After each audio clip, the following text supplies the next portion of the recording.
Hey guys, Tripl-L here, and today let's talk My Hero Academia. Let's take a look back at the internship arc, currently the longest arc in the manga, and take a look at a group of characters, the ladies featured in the arc, specifically Ochako, Tsuyu, Nejire, and Ryuki. The arc's over now and we have the luxury of being able to read the arc in one sitting and see how things worked out for the characters.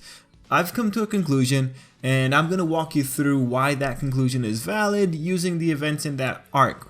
If I sound a bit harsh though, know that I'm pushing it because people tend to defend their points more vigorously when that happens, and that just makes for fun comments to read. So let's just get into it. The girls got a bad shake in this arc, and it's made very clear when you play the compare and contrast game. My Hero Academia usually gets praised for how it handles female characters, but let's dial that back. In terms of Shonen Jump series, My Hero Academia does really well, but sometimes people hype it up too much. And arcs like this one are the shining example when it comes to showing that the boys are just a bit brighter. The arc had two distinct halves, the setup or planning stage and the raid stage. The raid stage is going to be the most looked at one for this video. So let's start playing the game. Let's give the quick recaps. Let's get the big three in here and talk Nejire.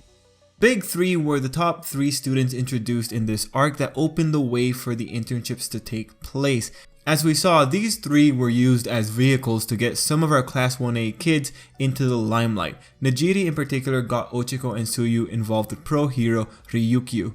She was valuable in that regard, equal to the other 2 as a means to an end. In that first introductory chapter, she also left a pretty strong impression, what with her inquisitiveness, as did the other 2 members of the big 3. Once we moved into the live combat half of the arc though, Nejire very quickly fell behind Mirio and Tamaki.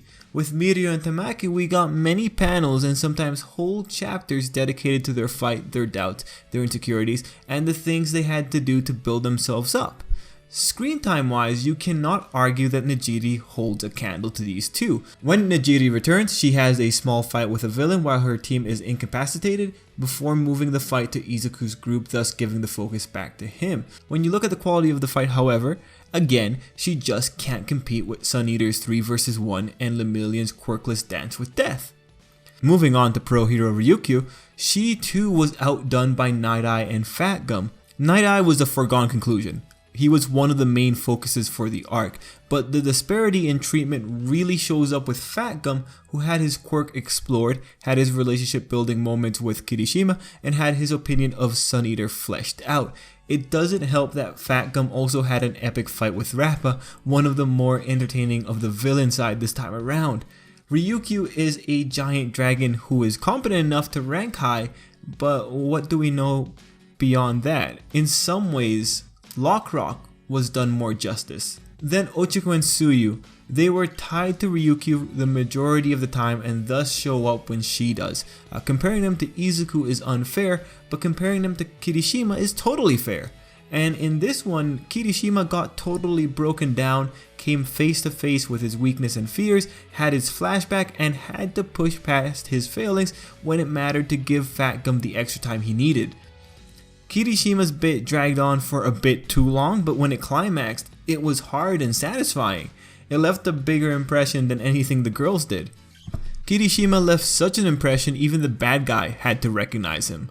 Overall, the guys just got bigger, more bombastic moments. You cannot argue that. Looking carefully at the girls though, you can see they were useful.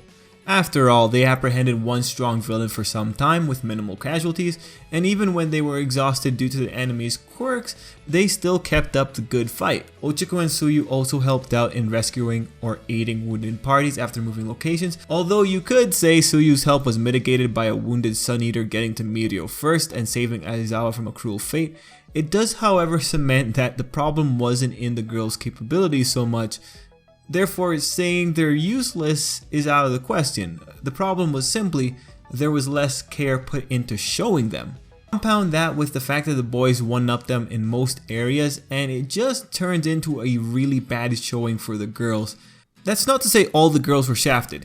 Eri was an MVP this run, and Toga as always is entertaining. For an extra metric though, From chapter 138 to chapter 159, the start of the raid and the end of the operation, Ochako appeared across 12 pages. Toga appeared on 30 pages. Toga is a much more interesting character than our main girl Ochako, which makes things a bit tougher for our lightheaded girl, but it does kind of help us make sense of what's going on. Anyway, when it comes to Nejire and Ryukyu, they entered on equal standing with Fat Gums, but as we can see, their screen time just wasn't as captivating. Screen time is directly proportional to how awesome a character will be, and while Ryukyu got nice action scenes, they missed out on the emotion. Comparing these two and Fat Gum's team, you just see they were not treated equally. Going to Ochako and Tsuyu, the problem becomes a bit more nuanced. Ochako has been on a streak of being underutilized. That's an opinion that's been popping up that you can support. She peaked with her Bakugo fight, and after that she kind of just sunk into the background until maybe the provisional license. But at that point she's also playing with her feelings for Izuku, which kind of bogs her down in the excitement factor. Mind you, she wasn't stagnant. Even with this arc, she made a small step forward with her declaration of wanting to save people. That said, the basis of that development is around her hitting a limit and wanting to overcome it. Kirishima came to a similar problem, but look at how that executed. Tsuyu gets a bit worse off since she's being tacked on to Ochako. Mind you, this part is conjecture, but Tsuyu is popular. When you see Tsuyu being put together with Ochako, the most cynical interpretation I have is the author put them together since Ochako is almost always guaranteed to be around, therefore ensuring that Tsuyu will be seen. This approach doesn't fix the problem of just not having anything for the characters to do, however, and character-wise, Tsuyu comes out worse than Ochako. When we look at their involvement, it just looks like they're employees doing their thing, being good heroes. We don't see any real learning lessons for them. Which isn't what they should be doing, they're students. At core, they should be running into problems and learning. On the other hand, as I said before, the fact that they were effective to a point is good. But in this situation, it just made them seem mundane over spectacular. The other thing is that Ochako and Tsuyu aren't exactly the most combat capable. They work better as support, which kind of makes it harder to give them solo action pieces. We do see them team up for team attacks, but there's a limit to how often those will happen as opposed to brawls. That said, it doesn't take away for the awesome coordination between the characters when we do get to see those team attacks. I look at this team of girls and what I see in the most cynical opinion is characters that had to be there for the sake of symmetry. A Tsuyu that was tossed in there to appease fans, and ultimately maybe just girls that the author didn't really know what to do with but knew that he wanted them there. It's just unfortunate that they're all show and no substance when compared to the other characters. Heck, if we took this arc as standalone, I'm talking just looking at chapters 120 to 163, freaking Lockrock had more of a personality than Tsuyu did. But anyway, those are my thoughts. Not the best time for Team Awesome Heroines, but I am excited to hear what you guys have to say. Do you think this is fair? Do you think this is just a time of too many characters to balance efficiently? After all, authors are just human, they can't do everything. But yeah, let me know down below, guys. Anyway, that's the end of the video, guys. Thanks for watching. Till next time, I hope you have a great day and stay on the lookout for more My Hero Academia content coming from the channel. Gonna be trying my best on this holiday season to give you a lot of content.